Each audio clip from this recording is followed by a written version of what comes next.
Hi viewers, welcome to Physics Srinivas YouTube channel. So today I discuss some basics in the physics. Like the well-known unit in the physics is nothing but mechanics.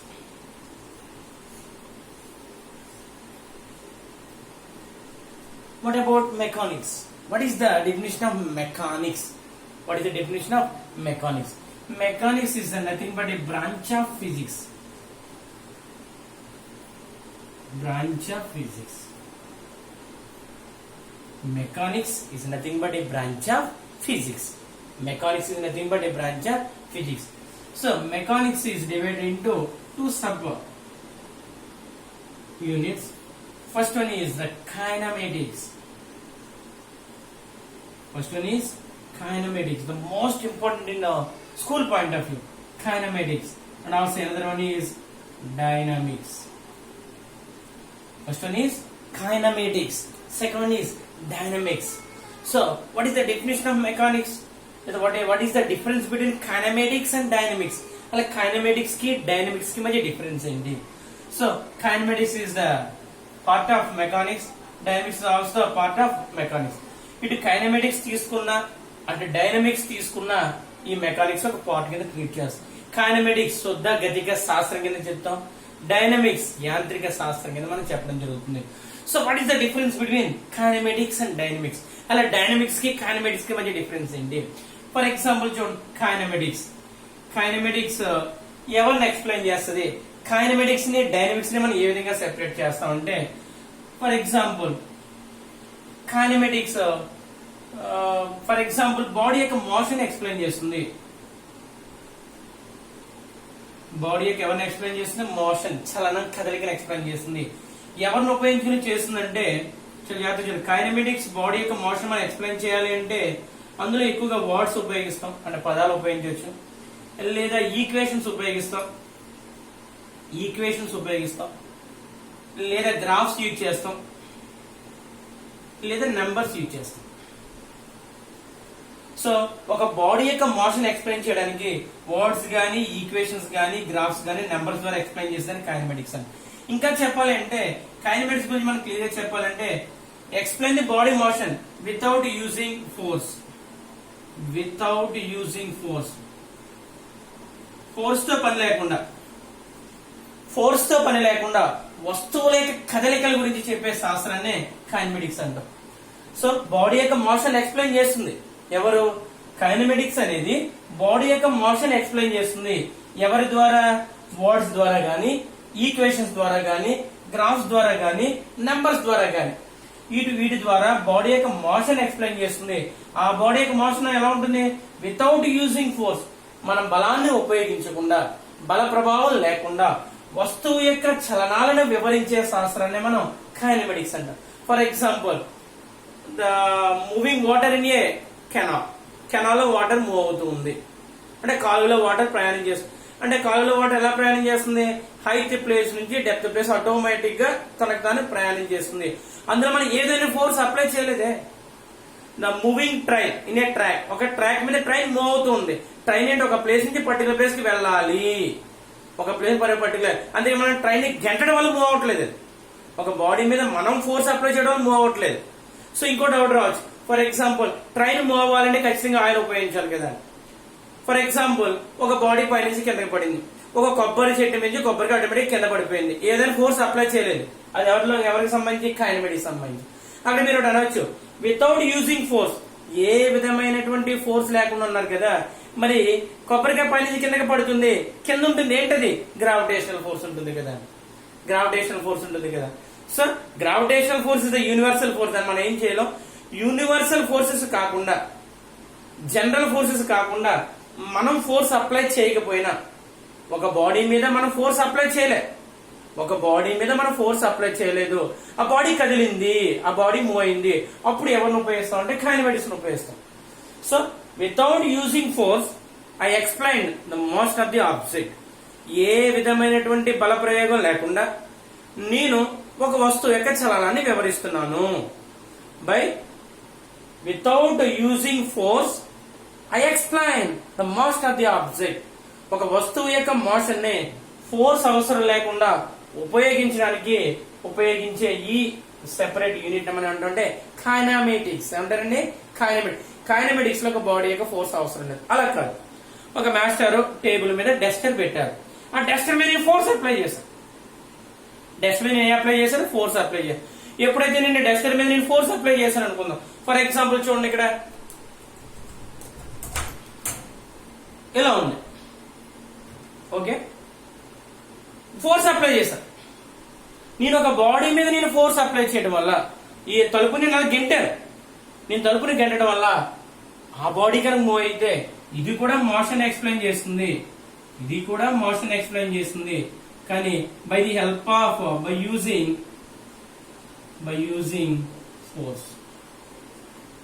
Force ని use చేసుకుని, అంటే బలాన్ని ఉపయోగించుకుని వస్తువు యొక్క చలనాన్ని వివరిస్తే దాన్ని dynamics అంటాం. బల అవసరం లేకుండా, అంటే ఫోర్స్ అవసరం లేకుండా బాడీ యొక్క మోషన్ ఎక్స్ప్లెయిన్ చేస్తే మనం ఏమంటామంటే కైనమాటిక్స్ లో చూస్తాం. బాడీ యొక్క మోషన్ ని ఫోర్స్ అవసరం లేకుండా ఎక్స్ప్లెయిన్ చేయాలంటే మనకి ఏం కావాలి? వర్డ్స్ పదాల ద్వారా గానీ, ఈక్వేషన్స్ సమీకరణాల ద్వారా గానీ, గ్రాఫ్ల ద్వారా గానీ, నంబర్స్ అంకెల ద్వారా గానీ బాడీ యొక్క మోషన్ ని ఫోర్స్ అవసరం లేకుండా ఎక్స్ప్లెయిన్ చేయడానికి ఉపయోగించే సబ్ యూనిట్ ని మనం అంటామంటే కైనమాటిక్స్ అంటాం. సబ్ యూనిట్ ఏమంటామంటే కైనమాటిక్స్. అలా కాకుండా బాడీ యొక్క మోషన్ ఎక్స్ప్లెయిన్ చేసాం by the help of external force. ఒక బాడీ మీద నేను ఫోర్స్ అప్లై చేయడం వల్ల బాడీ యొక్క మోషన్ ఎక్స్ప్లెయిన్ చేస్తే దాన్ని డైనమిక్స్. చిన్న ఎగ్జాంపుల్, ఇక్కడ కొన్ని ఫ్యాక్ట్లు చెప్పాను, ఆ ఫ్యాక్ట్స్ తప్ప మిగిలిన వాటిలో ఫర్ ఎగ్జాంపుల్ ఒక చెట్టు నుంచి కొబ్బరికాయ కింద పడుతుంది, లేదా ఒక చెట్టు నుంచి మామిడికాయ కింద పడుతుంది, దాని మీద మనం ఏదైనా ఫోర్స్ అప్లై చేయలేదు, కానీ మనకే తెలియకుండా గ్రావిటేషనల్ ఫోర్స్ పనిచేస్తుంది. అవి కాకుండా మనం ప్రయోగించే ఫోర్స్ ఏమి ఇందులో ఉండవు. ఫర్ ఎగ్జాంపుల్ క్లాస్ కి మాస్టర్ వస్తున్నారు, ఈ రోజు ఒక క్వశ్చన్ చదవమని చెప్పారు, చదవకపోతే కొడతానని చెప్పారు. ఆటోమేటిక్ గా మనకు తెలియకుండానే అయ్యి బాబో ఈ క్వశ్చన్ చదవకపోతే మాస్టర్ కొడతాడు తిడతాడు అనే ఫీలింగ్ ఇంటర్నల్ గా మనకు ఉంటుంది. ఆ విధంగా మాస్టర్ చూసి పరిగెట్టేయచ్చు, లేదంటే మాస్టర్ చూసి భయపడవచ్చు. అవి కూడా నేచురల్ ఫోర్సెస్, దానికి సంబంధించి కూడా కైనమాటిక్స్ లోనే వస్తుంది. లేదు క్లాస్కి వచ్చిన తర్వాత బెత్తం తీసుకుని ఇలా కొట్టాను, ఇప్పుడు ఫోర్స్ అప్లై చేయడం వల్ల నువ్వు పారిపోతే, నువ్వు పరిగెట్టేస్తే అది ఎవరికి ఎగ్జాంపుల్ అవుతుందంటే డైనమిక్స్ అవుతుంది. ఏమవుతుందంటే డైనమిక్స్. ఈ విధంగా కైనమాటిక్స్ కి డైనమిక్స్ కి చిన్న డిఫరెన్స్ గుర్తుపెట్టుకోండి. What is the difference between kinematics and dynamics? Kinematics body యొక్క మోషన్ ఎక్స్ప్లెయిన్ చేస్తుంది, డైనమిక్స్ అనే సబ్ యూనిట్ కూడా బాడీ యొక్క మోషన్ ఎక్స్ప్లెయిన్ చేస్తుంది. ఈ రెండింటికి డిఫరెన్స్ ఏంటి? By the help of force, బలాన్ని ఉపయోగించుకోవడం ద్వారా బాడీ యొక్క మోషన్ ఎక్స్ప్లెయిన్ చేస్తే దాన్ని డైనమిక్స్ అంటాం. మన ఫోర్స్ ఏదైనటువంటి అవసరం లేకుండా బాడీ యొక్క మోషన్ కనుక ఎక్స్ప్లెయిన్ చేస్తే దాన్ని కైనమాటిక్స్ అంటాం. ఈ రోజు కైనమాటిక్స్ సంబంధించి కొన్ని బేసిక్ ఫండమెంటల్స్ చూద్దాం. So what about kinematics? So explain the body motion by the help of words, equations, graphs and numbers without using any force. ఏ విధమైనటువంటి బలాన్ని ప్రయోగించకుండా బాడీ యొక్క మోషన్ ఎక్స్ప్లెయిన్ చేయగలిగితే దాన్ని కైనమాటిక్స్ అంటాం. ఈ కైనమాటిక్స్ గురించి మనం చూసేటప్పుడు ఇందులో కొన్ని ఏముంటాయంటే బేసిక్ ఫండమెంటల్స్ అనేవి ఉంటాయి. ఫర్ ఎగ్జాంపుల్ ఒక చెట్టుకి పైనుంచి ఒక మామిడికాయ కింద పడ్డది, స్టార్టింగ్ పైన ఉంది, దాని వెలాసిటీ ఇనీషియల్ వెలాసిటీ, కింద పడిపోయింది దాన్ని ఫైనల్ వెలాసిటీ. మరి బాడీ పైనుంచి కిందకు వచ్చింది, కొంత దూరం ప్రయాణం చేసిందా లేదా? ఆ ప్రయాణం చేసిందని మనం డిస్టెన్స్ అంటాం. మరి బాడీ పైనుంచి కిందకు పడింది, టైం పడుతుందా పడదా? టైం అని. ఇటువంటి బేసిక్ అది వెలాసిటీ మీద గానీ, టైం మీద గానీ, యాక్సలరేషన్ మీద గానీ డిపెండ్ అయ్యి మనకి కొన్ని రకాల బేసిక్ ఈక్వేషన్స్ ఉంటాయి. దాన్ని మనం మోస్ట్ ఆఫ్ ఈక్వేషన్స్ అంటాం. మోస్ట్ ఆఫ్ ఈక్వేషన్స్ ఎలా ఉంటాయి? ఈ ఈక్వేషన్స్ మనం ఫిజిక్స్ లో ఏ విధంగా ఉపయోగించుకోవాలి? ఇనీషియల్ వెలాసిటీని యు అనే లెటర్ తో ఇండికేట్ చేస్తాం, ఫైనల్ వెలాసిటీని వి అనే లెటర్ తో ఇండికేట్ చేస్తాం, డిస్టెన్స్ ని ఎస్ అనే లెటర్ తో ఇండికేట్ చేస్తాం, టైం ని టీ అనే లెటర్ తో ఇండికేట్ చేస్తాం, యాక్సలరేషన్ ఏ అనే లెటర్ తో ఇండికేట్ చేస్తాం. ఫర్ ఎగ్జాంపుల్ ఇనీషియల్ వెలాసిటీ గురించి మనం నేర్చుకుందాం. అంటే ఈ 1 2 3 4 5 ఈ 5 లెటర్స్ మీద డిపెండ్ అయ్యి మనకి కొన్ని రకాల ఈక్వేషన్స్ ఉంటాయి. ఆ ఈక్వేషన్స్ ని మోషన్ ఆఫ్ ఈక్వేషన్స్ కింద చెప్తాం. దానికంటే ముందు ఇనీషియల్ వెలాసిటీ గురించి మనం నేర్చుకుంటే, initial velocity initial velocity. For example, a body is in rest position. Body అనేది ఏ పొజిషన్ ఉంది? Rest position. కదలట్లేదు.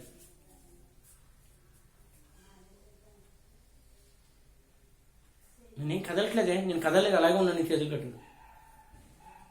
My velocity, my body is in rest. My velocity is, my initial velocity is 0. Final conclusion ఏంటంటే, in rest body, in case of rest bodies, in case of rest bodies, the initial velocity is 0. In case of rest bodies, in case of rest bodies, initial velocity is 0. Rest bodies విషయంలో initial velocity అనేది 0 అవుతుంది. Initial velocity 0. దీని మీద depend అయ్యి మనకి 3 రకాల equation చూడండి. Most important నేను చెప్తుంటే మీరు చెప్పాలి. v is equal to u plus at. First equation ఏంటంటే, ఎప్పుడో 8th క్లాస్ నుంచి చదువుకుంటున్నాం మనం. v is equal to ఏంటంటే u plus at. Second one s is equal to ut plus half at square. Second one ఏంటి? s is equal to ut plus half at square. మూడోది ఏంటంటే v square minus u square is equal to 2as. మూడు equation చూడండి. v అంటే final velocity, u అంటే initial velocity, a అంటే acceleration, t అంటే time. Second equation s అంటే distance, body ఎంత డిస్టెన్స్ ట్రావెల్ చేస్తుంది. s అంటే డిస్టెన్స్, u అంటే ఇనీషియల్ వెలాసిటీ, t అంటే టైం, ఆఫ్ a అంటే యాక్సలరేషన్, t అంటే time. Next v square minus u square is equal to 2as. చలో జాగ్రత్త చూడండి. First one v is equal to u plus at. First one అంటే v is equal to u plus at. Second one s is equal to ut plus half at square. Second one అంటే s is equal to ut plus half at square. Third one v square minus u square is equal to 2s. v square minus u square is equal to s. For example, and a body is moving upward or downward. ఏదో case తీసుకుందాం. Body అనేది పైనుంచి కిందకు వస్తుంది. కొబ్బరి చెట్టున కొబ్బరికాయ ఉంది. కొబ్బరి చెట్టున కొబ్బరికాయ ఉంది. ఎండిపోయింది, పడిపోవడానికి రెడీగా ఉంది. పడిపోయిన తర్వాత ఏమవుతుంది? నేల మీద పడ్డది. ఆల్రెడీ రాత్రి వర్షం వచ్చింది కాబట్టి, అది తోటలో కాబట్టి కొంచెం ఏమవుతుంది? కొబ్బరికాయ కొంచెం లోపలికి వెళ్ళినట్టు ఉంటుంది. దానికి సంబంధించి మార్క్ అనేది కొబ్బరికాయ మీద ఖచ్చితంగా పడుతుంది. ఇక్కడ అబ్జర్వ్ చేయండి. బాడీ స్టార్టింగ్ లో ఎలా ఉంది? చెట్టుని కదలకుండా ఉంది. అంటే అక్కడ ఇనీషియల్ వెలాసిటీ ఎంత అండి? 0. ఇనీషియల్ వెలాసిటీ ఎంత? 0. కానీ ఫైనల్ గా చూడండి, నేల మీద పడ్డ తర్వాత కొంచెం ఏమైంది? కొంచెం మార్క్ వచ్చిందా? రాలేదు, కొంచెం లోపలికి వెళ్ళింది. అక్కడ ఉండే బాడీ యొక్క వెలాసిటీ ఏమంటే ఫైనల్ వెలాసిటీ. ఈ విధంగా పైన ఇనీషియల్ వెలాసిటీ 0గా ఉన్నప్పుడు ఉన్నటువంటి ఆ కేసుని అంటే ఫ్రీలీ ఫాలింగ్ కండిషన్. ఏమంటారండి? Freely falling condition. For example, 10th stair building పైకి వెళ్ళి ఒక కాలు పైకి వెళ్ళిపోయాం. 10th స్టేర్ బిల్డింగ్ పైకి వెళ్ళిపోయాం, పెట్టగోడలో ఏమీ లేవు. పైకి వెళ్ళి కింద చూస్తున్నా, ఒక కాలు గాల్లో వేసా, రెండో కాలు పైకి లేపా. My body is freely falling downwards. నా బాడీ అనేది ఫ్రీగా కింద పడిపోతుంది. అంటే అర్థం ఏంటి? ఫస్ట్ పాయింట్ దగ్గర వెలాసిటీ ఎంత? 0. ఈ కేసులో కూడా ఇనీషియల్ వెలాసిటీ 0, ఫైనల్ వెలాసిటీ ఉంది. మరి బాడీ ఇక్కడ నుంచి ఇక్కడ రావడానికి కొంత టైం పడుతుందా పట్టదా? ఆ టైం t. మరి పైనుంచి కిందకి రావాలంటే కొంత డిస్టెన్స్ పడుతుందా పడదా? దాన్ని ఎస్ అంటాం. సో ఇటువంటి ఈ కండిషన్ ఏమంటాం అంటే freely falling condition.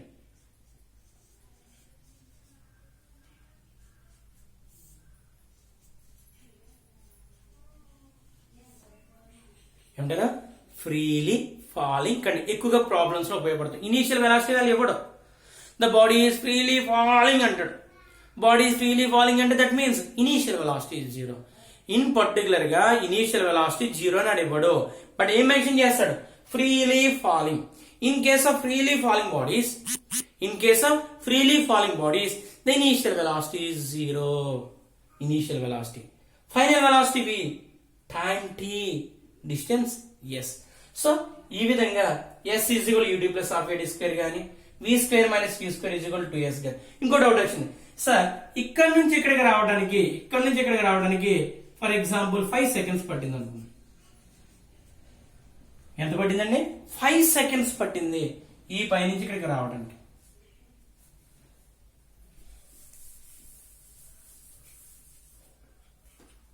So body ఇలా ఉంది. ఇది ఏ కొబ్బరి చెట్టు మీద కొబ్బరికాయ, బి గ్రౌండ్. యారో మార్క్ కిందకి చూపించా, యారో మార్క్ కిందకి చూపించాను అంటే బాడీ కిందకి వస్తుంది. పైన u = 0 రాసా అంటే అర్థం ఏంటంటే what is the meaning? At a point A, initial velocity 0, that means that body is freely falling downwards. That body is freely falling downwards. So point A, point B. Distance? Yes. Body పైనుంచి కిందకి వస్తుంది కాబట్టి acceleration A అనేది plus G కింద ఉంటుంది. Body పైనుంచి కిందకి వస్తే A అనేది పాజిటివ్ గా తీసుకుంటాం. నెక్స్ట్ క్లాస్ లో డిస్కస్ చేస్తాం. పైనుంచి కిందకి వస్తే ప్లస్, కింద నుంచి పైకి వెళ్దాం. బాడీని ఫర్ ఎగ్జాంపుల్ ఎలా ఉంది, ఇలా పైకి విసిరేసారు. బాడీని కింద నుంచి పైకి విసిరేసినప్పుడు A = -G అవుతుంది. A = -G. నెక్స్ట్ క్లాస్ లో వస్తుంది, కంగారు పడకండి. సో బాడీ చూడండి, ఏ అనే పాయింట్ నుంచి బి అనే పాయింట్ కి ఎంత టైం పట్టింది అంటే 5 seconds పట్టింది. ఫ్రీలీ ఫాలింగ్ అండి.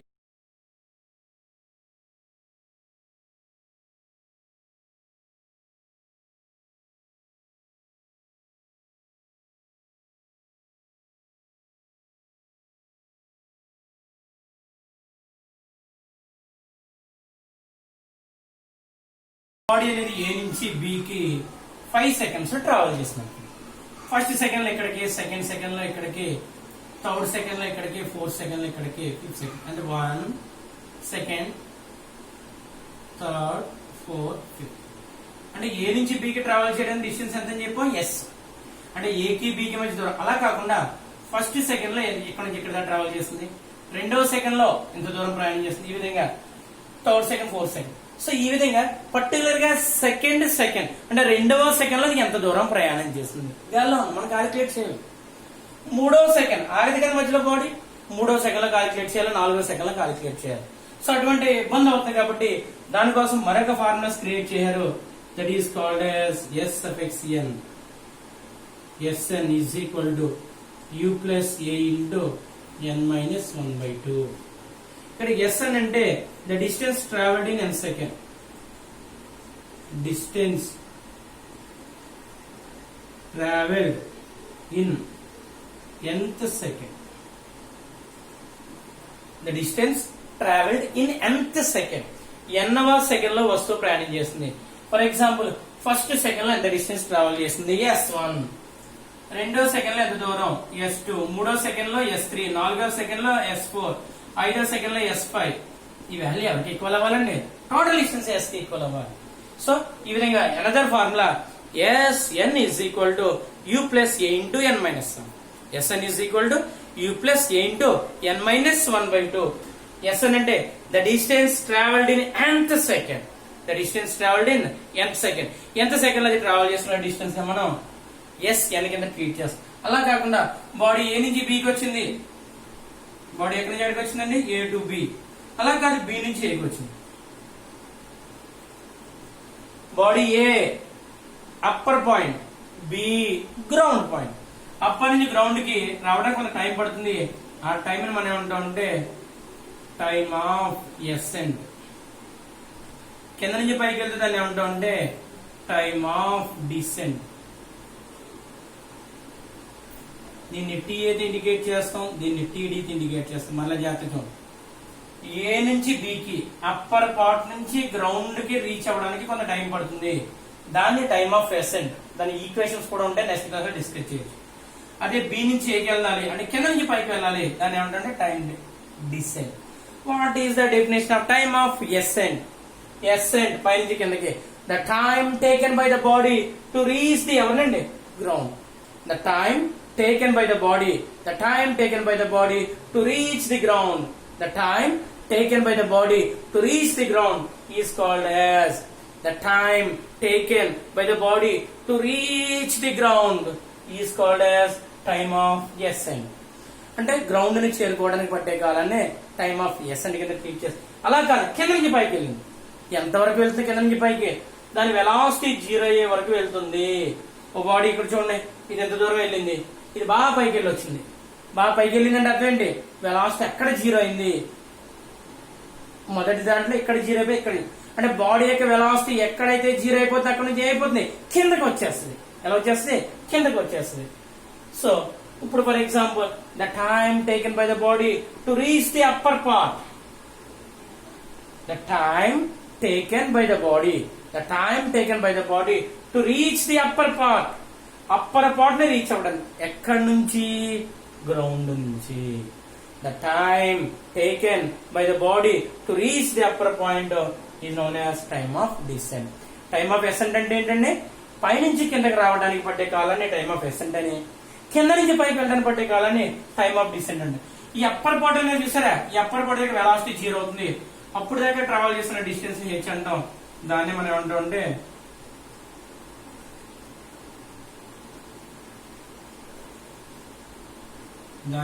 Maximum height.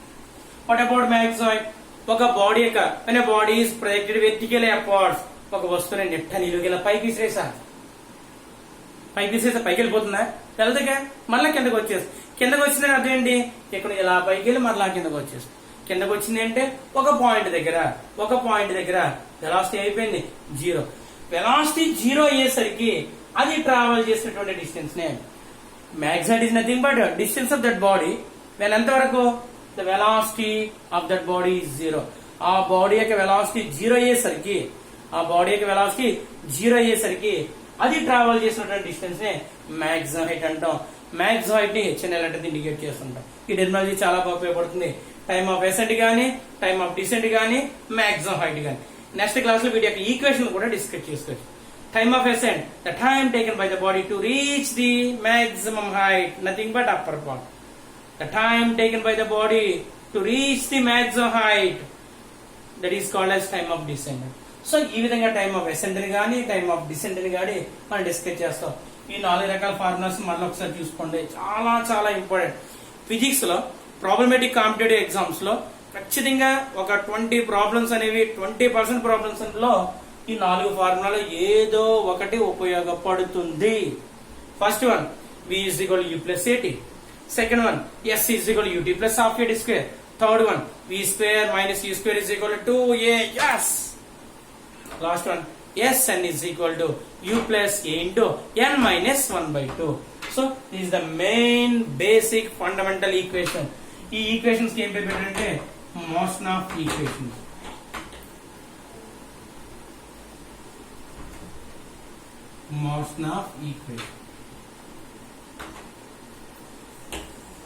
ఏమన్నారండి? మోషన్ ఆఫ్ ఈక్వేషన్స్ కింద ట్రీట్ చేయండి. Okay, all of you bye.